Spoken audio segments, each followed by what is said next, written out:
So I'm just going to start off by saying welcome everyone. I feel truly honored to have been invited to teach a master workshop here. And I'm also a bit humbled by how many of you decided to show up. So I definitely hope to make good on the hype there. I'm going to try to make this a very fun and interesting workshop.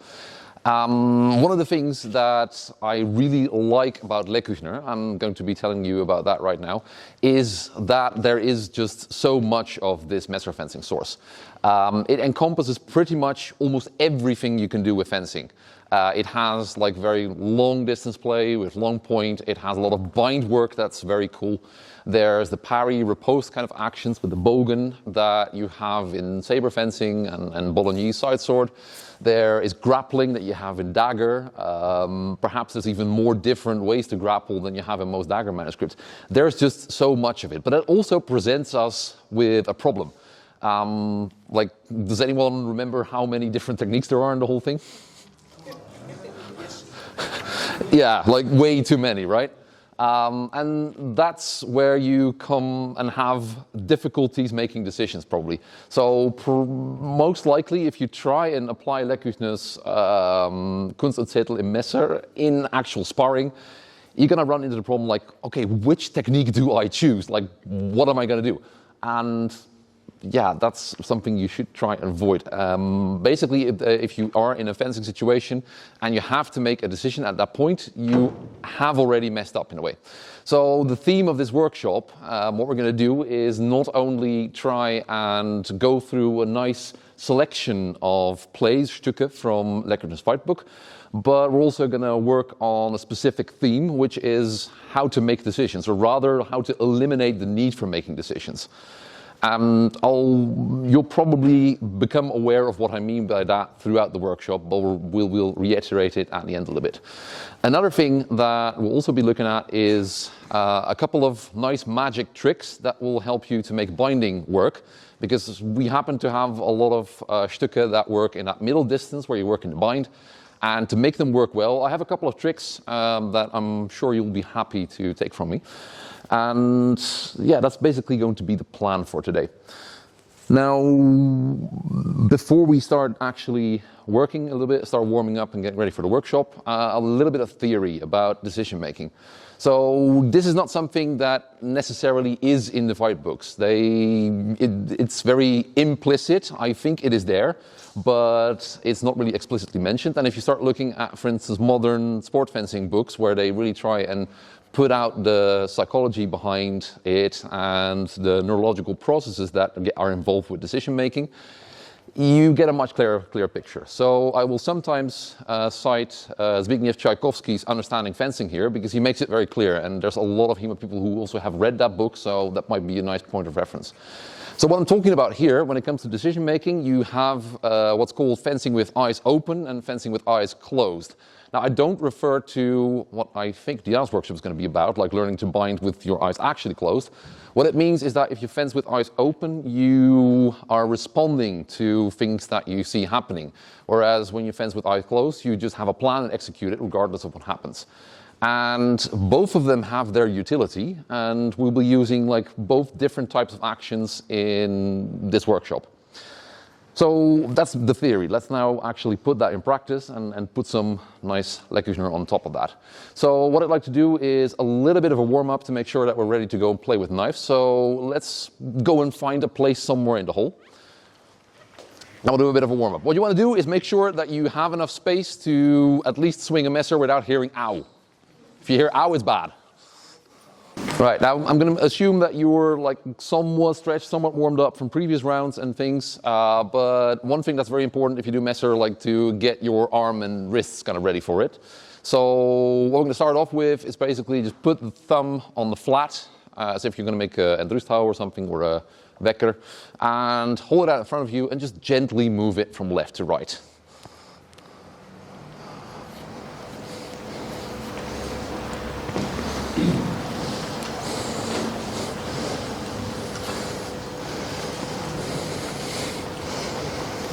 This kind of like wakes up your wrist, tells it like, hey, we got work to do. Don't be surprised if we're going to do this for real in a couple minutes. Now, You can do it like that. I already see a couple of people doing that. We're going to now raise it into the horizontal plane. And you can add a little bit of hip engagement to this. And every time you cut this and rusthau, basically throw in a little bit more hip. Very good. That had the potential to be an ow. All right, and relax a little bit. Now, we also need to work on the shoulders a little bit, and that's actually going to be important with the way we cut. So what I want you to do next is basically take a fencing stance, right, or like your leading leg in front. So for most people, right-handers, that would be the right leg. If you're left-handed, left leg. Raise the messer high in Lugensland, as we call this position, and pretty much just drop it down and make a circle cut. And do that nice and relaxed. Don't sweat the edge alignment too much right now. You just want to make like a big circular cutting motion.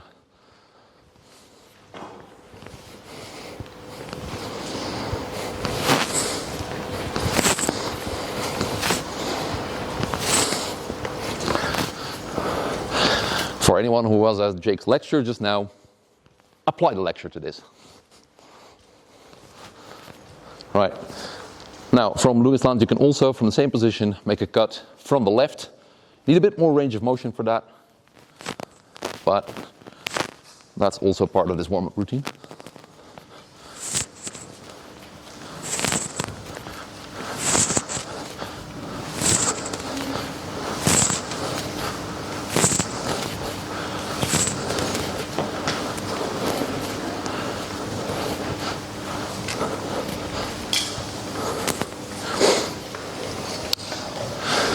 Right, very good.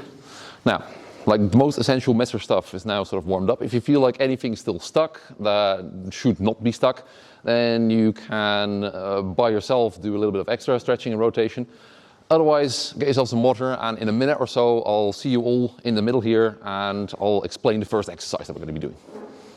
Right, so I promised that we'll be doing a bit of a cross-section of Lecküchner's fightbook, and that will be applying some theory about decision making on top of that. And although a lot of what we do is going to work from the bind, it would be a bit of a shame to leave Langenort out of this. It's often forgotten by people that messers have this very nice tendency of allowing you to fully stretch out your right hand, and this is a very effective way of fencing. And playing with long point is actually very nice. So what we're going to do basically is this. We're going to have a partner, and that partner is going to at first just be in the bastai, so the point down low. And basically what happens if they now raise it up to a Lugensland, I bring it up. So could you raise that one a little bit higher, like a true Lugensland, like that? As that happens, you can basically make a slight lunge forward and put the point into their face or their chest. You could decide to like push them away with it, or just to scare them a little bit, or go for a full thrust. Either way, when it happens, so when they raise up from from bastai into Lugensland, you thrust towards them with as long a thrust as you can do. So make yourself as long as possible. I'll show that one more time from the other side.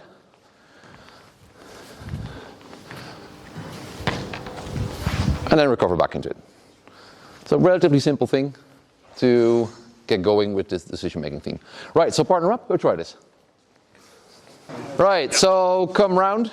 One of the things I tend to do in workshops is I just tend to throw something for you to do, and then I'll ask you about your observations about it. So anything that, it's good for a minute. Yeah. Anything that some people noticed about the timing of this action. When did the long point thrust land here? Anything anyone noticed about this? He's above the, like, almost at the top. Yes. The point has to be off center. Yeah, pretty much. So the point needs to be off center, otherwise you run into it. That's a very good thing. The other thing is I very much agree with you, when it's like kind of like up top. And what ended up happening sometimes is this, and this is also how it will often go in fencing. You see it going up, you have to then convert the visual stimuli into a plan of action, like, hey, they're not actually threatening me, I can go forward. And you see that there's a little bit of delay here. Now, this is what you call fencing with open eyes. So I see what my partner does, and I formulate a response to it. It's very good because I can actually think about what to do, but if you were to not stop in your Lugensland but then initiate a cut, you might parry that, or you might just hit me and I hit you and we'll have a double hit. This is what happens a lot. So what I'd like you to do is experiment a little bit with something else. We're going to do it basically eyes closed. So for this next iteration, I want you to not necessarily pay attention to when they're going up to their Lugensland. I just want you to occasionally throw that thrust forward, see what happens. And there might be times when it does not work, and that's like part of what this happens. So I might throw it forward. But it might also happen that you get this exact sweet spot where I initiate something and they throw it up and I hit them while they are still going up to that position. So it's a different way of approaching decision making. You kind of like eliminate the decision making because you make the decision to do that thing in advance, not while something is happening that you need to respond to. So pretty much the same exercise. I would like you to do that with the same partner, but now just occasionally, let's go do a couple of rounds of this. And you might see, for instance, that there's a rhythm. So if you, as a partner, do not give a certain rhythm, but sometimes wait a bit. That was a bit soon. That was good timing. So you'll see that sometimes naturally these things end up occurring. Is it necessarily bad to throw a thing like that when they're not transitioning into that high guard? No. So you can actually heckle them a bit by throwing this long point. And sometimes you get this exact right sweet spot where they go up and you see them going into their Lugensland so that you hit at the same time. Experiment with this a little bit, just to work with this concept. Yeah? Same partner, couple of minutes, so switch regularly. You get like a general idea of the difference between these concepts. We're gonna see that a bit more down the line. But for now, we're gonna put a pin in that and work on some actual, like perhaps slightly more exciting messer things. And the first thing for that is that we're gonna first teach our partner that they should actually take a good fencing stance. They should go into a good legger. So if we can demonstrate that. So you'll sometimes see people coming up to you when you're sparring when they have their hands extended out in front of them. Like, I think there's a very good reason why these things are not necessarily described as the main basic guards by Lecküchner in the way that, for instance, you do have them in systems where there's a complex hand guard. People who fence like this with their hand out in front generally didn't get to the point where they got to be like model for an illustration in a fight book, I think. They might have a couple of fingers less by that point. So there's not a lot of techniques like this in the fight book because I suspect that fencers will have learned to not have their hands out in front. But it's an important thing to learn, so we're gonna start off with a couple of positions that you see people who tend to fence in gear take a lot of time, which is like having the hand out in front. And we're gonna do just a couple of cuts that allow you to pretty much coach that partner to, hey, take a slightly better fencing stance, be a bit more conscious about the safety of your hands. So pretty much we're gonna be in this Lugensland, the one that we did for the warming up as well.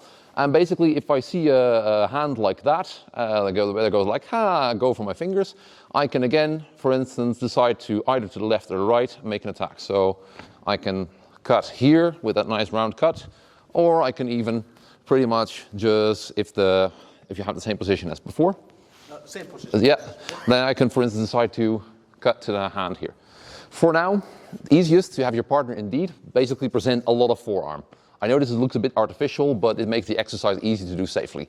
We're going to be in Lugensland, right foot in front, and pretty much just step forward with that left foot and make that nice round cut and go back into our Lugensland after we're done. So, as if to cut off someone's arm. So this is like a very short bit. We could do an entire workshop about that, but I do think it's important to mention because a lot of people fence like this, and I think it's not a very good idea because it really stops you from applying all the other things in Lecküchner's fight book because they like expect you to fence from different positions because the hand is not safe here. So if we take that position that you took previously with this like weirdly extended forearm like so, how would you make sure that this is a position where I couldn't be able to do this? Oh, it's very easy. I remove the hand. Yeah, very good. This So is kind of nice. nice, we are in a steer now. Any other position, any other of the vierleger that Lecküchner mentioned will do this. So for instance, a Luginsland will also do the same thing. You go from there. Can't really attack the hand. I can try and attack the hand, but you can just remove it and attack me. Yeah, it's cool. At this point, I feel invited. I feel invited to go for a deep target, and that's good, because that's where the cool stuff happens from. So again, you could do like a full workshop on this, but we're not going to because we're going on a slightly different tack here. What I'd like to do now is actually, from these positions, do a couple of really cool winding things. And I'm going to show you over the course of a couple of different exercises how you don't necessarily have to make a lot of decisions while doing them and still have a lot of different outcomes. And before we do that, let's first work on our Zornhau a little bit, because that's going to be our opener for this stuff.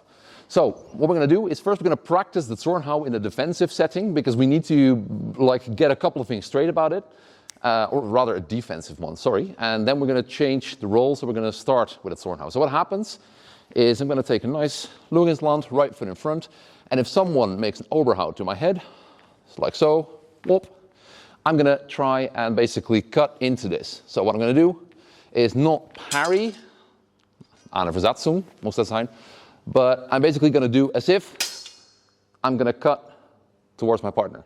Now, if they would have been a little bit more forward, they would have been cut through the head, but they don't. They give a soft bind, so I can just shoot the point. So, Zornhau, Ort. Let's just practice this a couple times, because I want you to specifically focus on not necessarily worrying about being a hit here, or so that you need to parry, but rather closing the line with a threat. Here. Now, if you could humor me, get a little bit closer just for showing that if my partner comes a little bit closer, I do the same thing. I cut them through the head. That's what you want to Zornhau to do. If they get close, you cut them. If they are a little bit further, move a little bit further, shoot the point, and thrust. So that's what I'd like you to practice for a moment. So again, let's do this from the other side. Bam, Zornhau, Ort. Just a couple times. And then we're going to build on that a little bit. But first, with threat and also a defensive thing. Do both at the same time. Right. Find a new partner, go try that. So I got a really good question already. And that is basically, well, what happens when they keep, like when they put a bit more strength into their cut, when it keeps going towards you? Well, if they put strength into their cut, they keep pressuring towards your face or body, then they're actually understanding fencing. They know what to do. They do it right. Good on them. That might mean that your Zornhau Ort might not necessarily work. But then again, the idea is that if they are like soft in the bind, right, then the Zornhau Ort works. You can shoot this in like so. If they actually do it right, if they remain strong or something like that, or when they actually go towards me, right, and not like to the side, but towards me, then we go into what I sometimes call a neutral bind. This is basically good for both of us, because this is the safest place you can be right now. Doesn't feel like it, right? But it actually is. Because if I now take my messer away, I get cut in the face, so I don't take the messer away. If my partner takes the messer away, they get cut in the face, so they don't. This is actually a good place to be, because we are in a place of mutually assured destruction if we do anything stupid. You can actually break this deadlock though. And breaking that deadlock goes like this. So if they keep pressing towards my face here, this is what it starts looking like. I tend to step in with my left with the really fancy Lecküchner footwork. You don't necessarily have to do it like that. You can also just step forward. I like my range of motion, basically. So let's do that. And for those people who know how to do this and get this pressure right, you can, of course, follow up with the rest of the Zornhau Stück. So it starts looking like this. Zornhau, hey, we both push into each other. I go here, now it gets pushed to the side. We go here, we recognize this plate.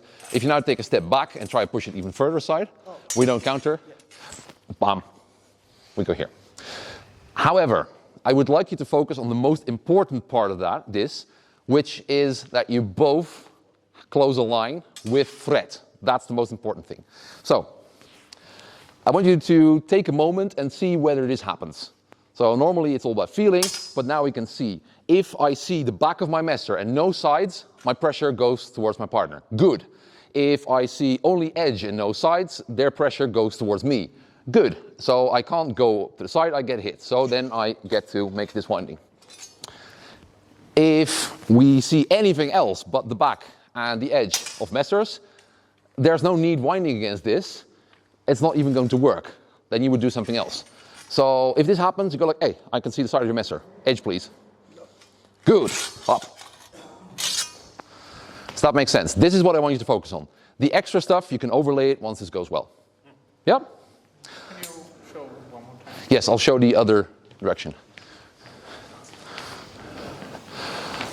Somehow, we both push the edge towards each other in a way. We both close a line with that. That's good. So if I see the back edge of my messer but no sides, I'm doing it well. If I see the front edge of my opponent's messer, they're doing it well. And this is the situation where this technique works. In other situations, this technique does not work. So there's the right time for it. Make sense? Okay. Now, I'd like you to find a partner and go try this. Right, let's do one more module of something like this before we have a very small break in the middle of the workshop. What I'd like to do now is reverse the roles, as it were. So right now, the person who's going to win the thing, the student in this exchange, is actually going to be the initiating. And you can also use the same mechanics that we use for this sorta when you're the one attacking. So that's what we're going to do now. Before we do that, anyway, a show of hands. Who just attended Jake's lecture?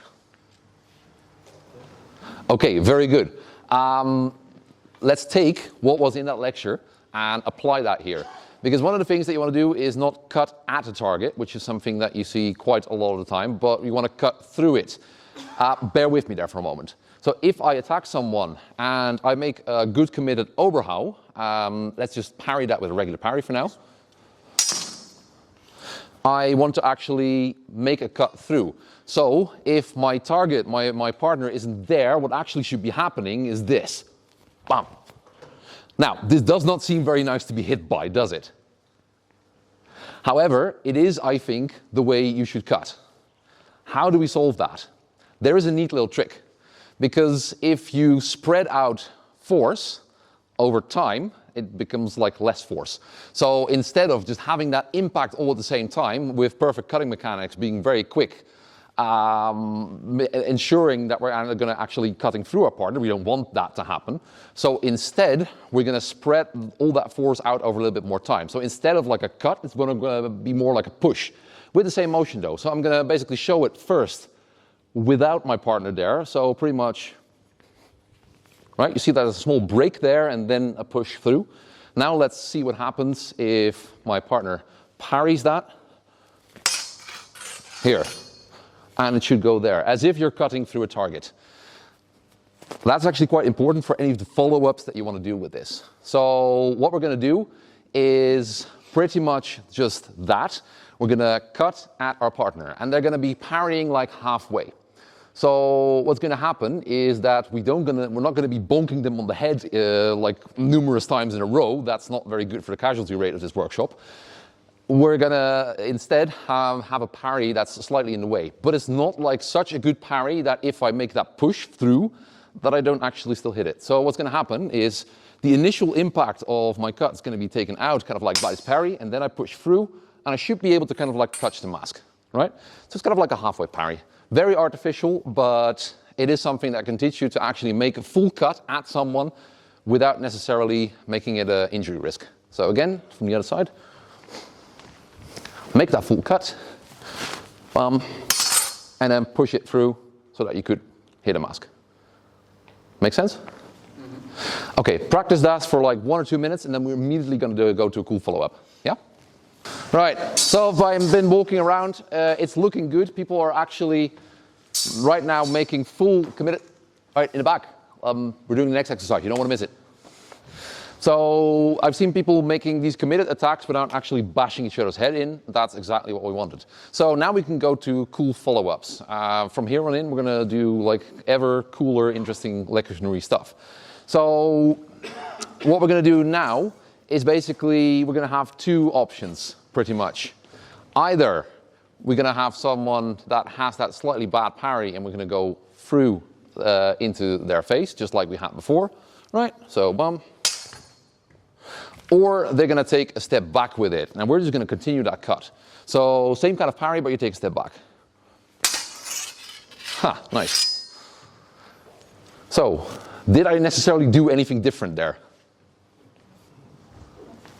No, exactly. So there's not really a need to make a choice here. So my thing is just, I want to cut Yoli through the head. And if I don't cut him through the head, well, then there's a thrust that kind of automatically lands. I don't really need to do anything for it. If he stays there, though, I cut him through the head.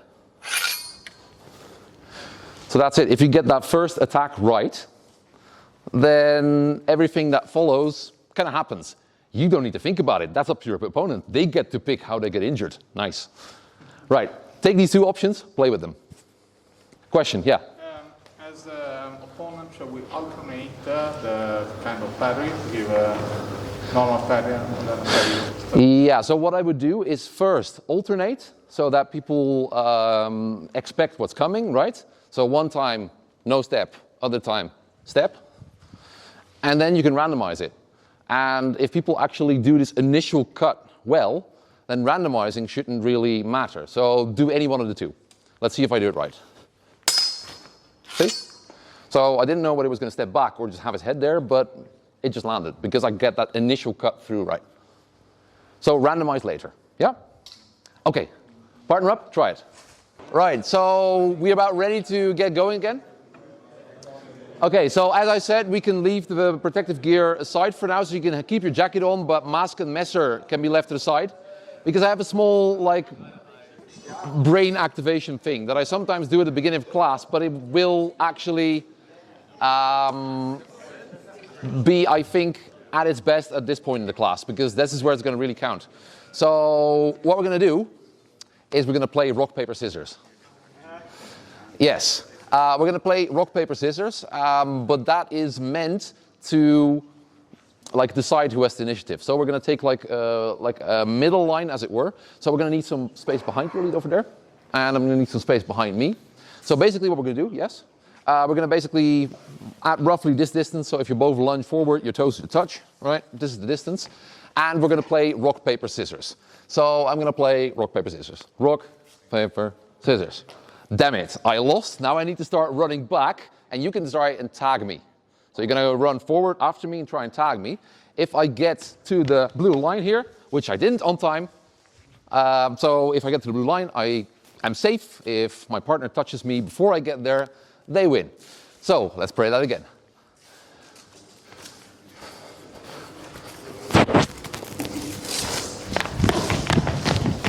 Ah, nice, well done. You made it. Okay. That's basically the game. So what we're going to do with that is we're going to use the middle line of the hole, and then with our partner work in this line, right? So run forward or backward in that line. So ideally, I will see a line of people doing rock, paper, scissors, and then running back. We'll do this for a couple of minutes, but there's a reason to this. So, partner up, try it.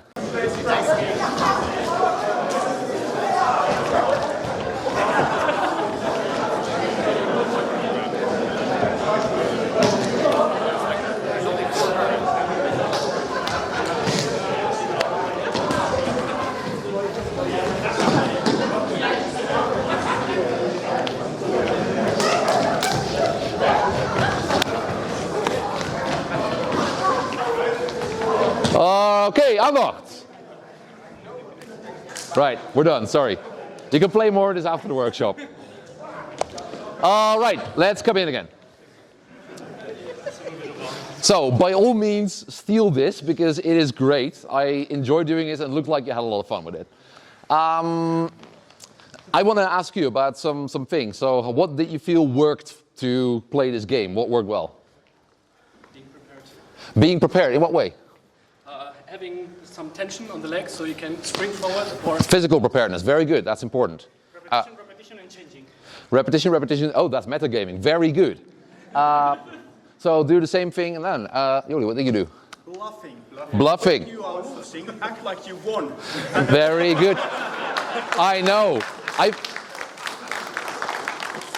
I've had this so many times that I was playing with people in my club, and then it goes like, bup, bup, and then this happens, and I go like, oh, and then run back. Yes? I've seen it happen so many times. It actually works. It shouldn't, but it does. Yeah. Being totally confused, don't recognize that you have something good, both stare at each other, and then, oh, shit! Yes, exactly. So this is what happens when like fencing with eyes open goes wrong. So you're trying to really look at a situation as it develops, and sometimes that can lead to decision paralysis. And that's something we don't want to have when sharp objects are involved. So this is where I introduced the concept of a partially foreseen action. So the rest of the workshop is going to be about partially foreseen actions. So what I mean by that is that the part of the action that I have a sort of control over, I can foresee that. So I'm going to go into this thing saying, I'm going to do rock. I don't say this out loud, that would be a bad idea, but I have in my head, I'm going to do rock. This is actually, by the way, in competitive rock, paper, scissors, a lot of male competitors choose rock because it's strong, manly, and people get loose over that. Yes. So let's say I do rock. So I have three options in mind. If I see this, I need to be aware, like, hey, I see a scissors, I can be ready to start going forward. If I see another rock, I need to know that I can't stay there. I don't need to do anything.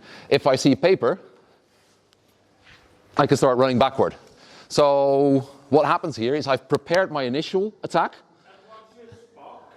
What? You can actually do rock, paper, scissors, rock, paper, lizard, Spock thing. But that makes it just more complicated. That's a bigger tactical wheel, so to speak. But what you do basically is you make like a decision what your initial attack is going to be, your Vorschlag. And then a response is going to come. And that response might be something that is bad for you, and you are prepared for that because you know you need to start running back once you see paper. You know that when you see scissors, you can start going forward. And that means if you've drilled this enough, you start recognizing the signals, you don't have to think about them anymore. And that what makes partially foreseen actions very nice, because there's a eyes closed part, you just throw that. And then you have eyes open things because you look for certain signals that are likely to follow this initial plan that you had. And we're going to do a couple of things with that. So I'm going to take like a very wide cross-section of different Lecküchner techniques and show them how you don't really need to make decisions other than throw the first Zornhau there. So this is the time when you get your messers and your masks again. So I'll meet you back in a circle and we'll just explain what we're doing. So we're going to build on the same stuff that we did previously, but now there's a couple of follow-ups. So the first one we already kind of know, and we're going to build up with more options as we go along.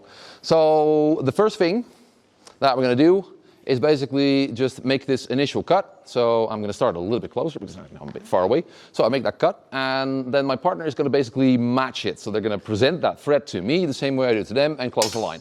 We're here. Now, what was the option that I should be doing in this case again? Yes, I see it there, winding, bam, we go here. So we practice that, and then of course there's a potential follow-up to that, because what tends to happen is sometimes people go like, well, I'm in a bind, but I don't really care about that, I'm going to cut around. So my initial, like my rock, so to speak, my initial Vorschlag or like eyes closed part of the action is cut, and then just immediately go here, and then something happens, so you decide to cut around. And then we have Bogen. That's kind of cool, right? So pretty much what happens, now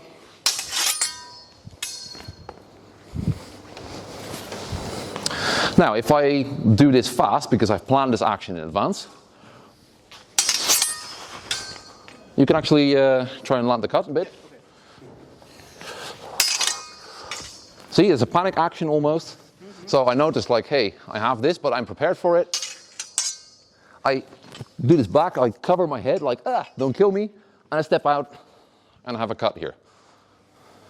It's very good to have this in your standard repertoire, so you have a nice winding, but you also have an option to bug out if someone doesn't want to wind with you. Does that make sense? Right, so I'd like you to do that. I'll show it once again from the other side, and I'll do it a bit slowly, so you can see what I do to make sure I don't get hit, because it is a bit tricky, especially if your partner knows what they're doing with their cut around. See, this happens, so I need to kind of like turn away almost. If you look at Lecküchner's bogen, he goes like here. And I think that's kind of like, coil up, oh no. Anyway. Let's do that one more time. Oh no. Anyway, here. Right, so partner up, try it. Now that's of course one option. Another option might be that your partner that you're fencing actually knows something about fencing and acknowledges that you are in a bind. And does not want to get hit and just want to keep themselves safe. So that will look something like this. Again, same setup, I could go here and I wind. Now if you don't want to get hit, what do? Yeah, well that's a very good counter. Let's not actually go there. But just like the part where you don't get hit by my winding. Bam, whoop. Now I can basically just go here and cut here. Now I would of course not do the full cutting through, but you can actually put it on, put pressure and then pull it through. So again, spread out that force over a longer period of time. Also in sparring, when that happens, don't cut through people, and if you do, don't tell anyone that you got that from me, please. Anyway, so what we're gonna do now, same thing, I'm gonna bind. So if you would actually stay where you are, that would make it easier for me. So cut here, bam, make the winding, and my partner just defends against that, just a parry. So what happens then is, depending on distance, if the distance is like this, I would probably just cut here, or for instance, take a slight side step and make the cut like so. What strikes you about the way of doing this? Like, what do you see about, like, compared it to the previous technique? Yeah, mechanically it's very similar, right? There's a slight tactical difference, is that I'm not actually having to parry something, so I don't have to turn all the way in for the oh no part, but it does still involve like a movement with my left foot, or a slightly offside movement, and a cut from my left side to finish it off. So we make it easy for ourselves to make that decision now. Yes? Wouldn't it be safer first to go to his hand or underarm, and then to bring down his blade a little more, and then go up to the head? Just to make sure. Could you very slowly show that? Because then we know what we're talking about. So I'm going to be the coaching role here, right? So you're going to cut at me, right? Bum, you're going to, let's make that a bit closer. We're going winding, we do this. So how would you proceed now? You could.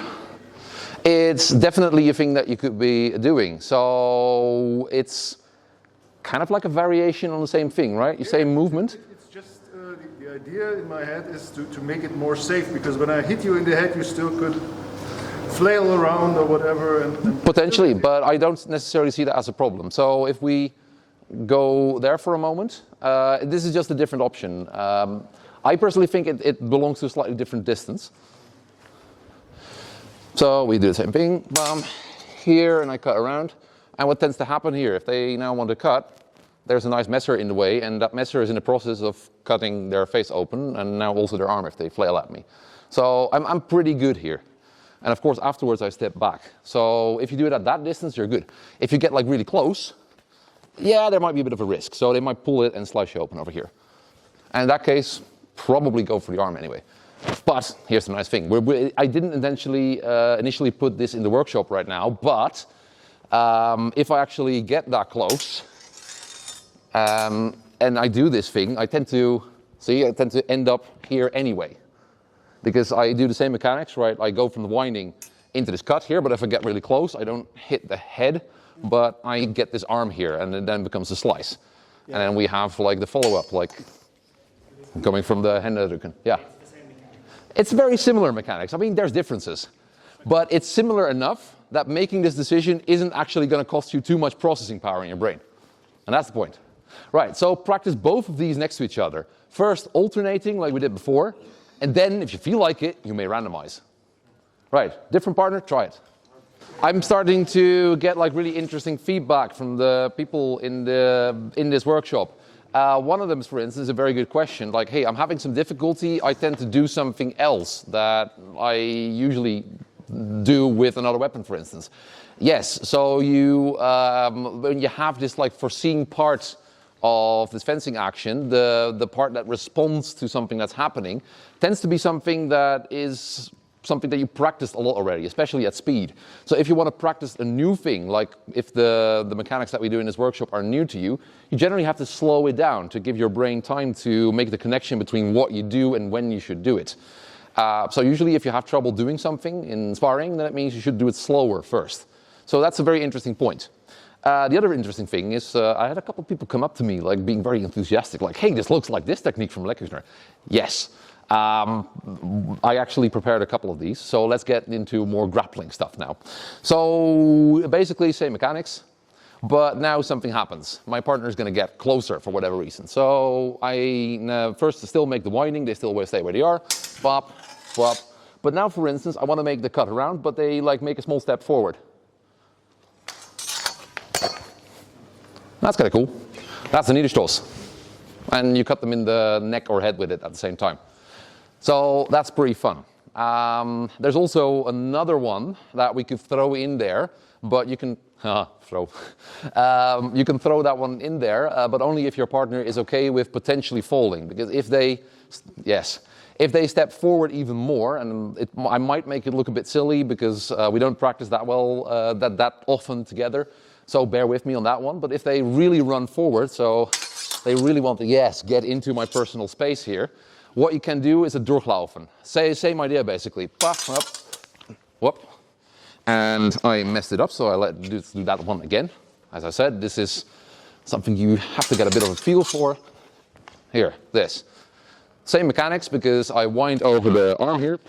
I'm going to let you go now. And instead of stepping out to the side, I know he's getting really close. I'm just going to walk through him.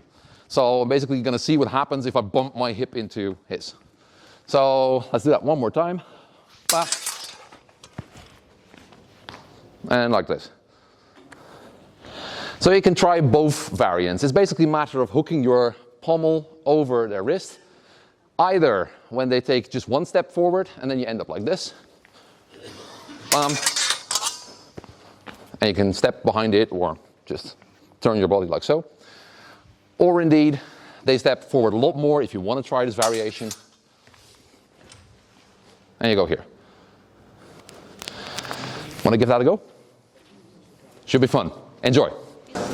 So we're getting towards the end a little bit. I'm going to throw in one more technique and then talk a little bit about how to drill things like this when you take stuff like this home. So one more thing. So another like really close one, and I really like this as a like, oh, I kind of messed up, I got way too close. So say I have the same setup, I attack my partner again, go up, and they try and run into me, and I am late with basically the walking into it, so I'm like behind them.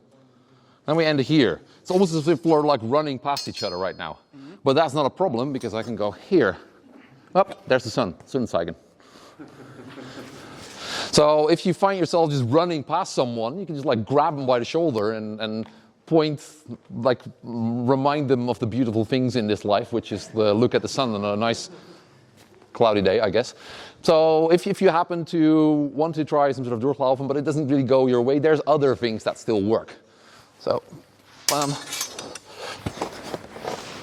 pretty much your left hand on their left shoulder, pull it back. Have a bit of an extra argument in favor of going with you by having that knife on their throat. Will generally do the trick. Now you could drop someone here or just go to them like, okay, you're my prisoner now. You basically have them in your power. You can do what you want from this point. So throw that one in just for good measure for a couple more minutes, and then we'll talk about how to drill this. Question, yeah. How would the last one work, like left versus right? I know. You have to go on my outside.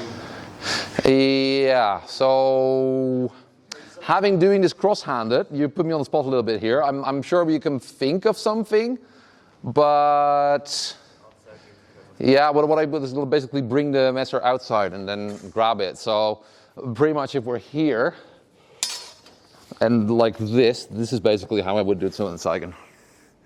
The same principle, but it works mechanically really different because it's cross-handed. Like weird things happen with grapples if you do them cross-handed. Windings, long point, not so much. Grapples gets weird.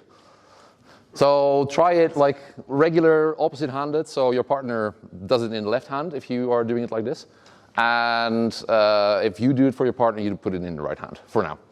That's a good one. Good point. Thank you.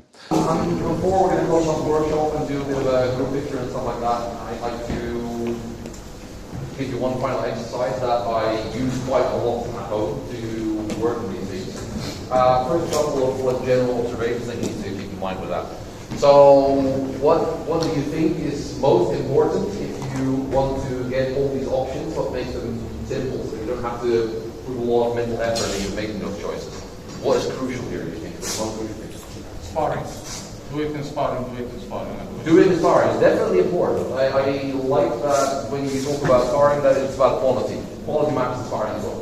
That's different. There's something else though that you can, that's more important right now. Keep the mechanics as repeatable as possible. And we saw through the piece of the work, basically the mechanics don't change too much. Yeah, exactly. So don't make the options too wildly varying. So you want to have very similar options so it's very easy to make that decision. You don't have to have a connection between your basically your brain cells and different kinds of muscle groups that need to activate in different orders. That's something. It's still not the most important thing, I think, though. Yeah. Cut them down. You start with the simple thing. It doesn't work. It kind of evolves on its own, and your body will know what to do. Exactly. So basically, what you do is you have that partially foreseen action. The foreseen part, that eyes closed. I have a plan. I'm going to execute it. Cut them down. Then something happens. That Lecküchner take the wheel. So. So basically that. So what I can do a lot at home is do what I call a choice drill. So there's a fixed starting point to it, and then a couple of choices that can happen based on input from your partner. So a choice drill, like this is going to be a very complicated one, so don't feel discouraged if you're having difficulties with it. Normally I do only 2 or 3 choices, but this is more conceptual in the workshop, so we have more. So a choice drill will kind of look like this. I approach, and I make this committed oberhau, and my partner does something. So it can happen that, for instance, they have a parry, in which case I cut around. It can happen that they do a bad parry, like it's kind of like halfway there, and of course then I should just go through, right? It can happen that they match my cut, so they're very nicely still in the center, in which case I should do this and try around that. It could be that they try and pull it off, so basically pull off their messer and cut at me from the other side. So, yes, cut around. Basically cut around, sorry. Oh no, anyway, so we do that one. So that's basically like a choice drill. So let's do the choice drill like this. So those are your options. So one is you make the cut, they have a half pass. And you should cut to the face. That's the most important thing. Doing something like that to check the quality of the initial cut is very nice. Just have the option. Option number 2, you just make the winding and stop there. Then take the wheel, I land a hit, nice, I can go home. At least it's got something to go with, generally it. And then if that doesn't materialize, because either you only try to parry at the side, I just go here, or they try and just take it off, I'm even cut the sides, and go here. So do that for a couple of minutes as a choice drill, just to get a feeling of what that's like, and then we're done.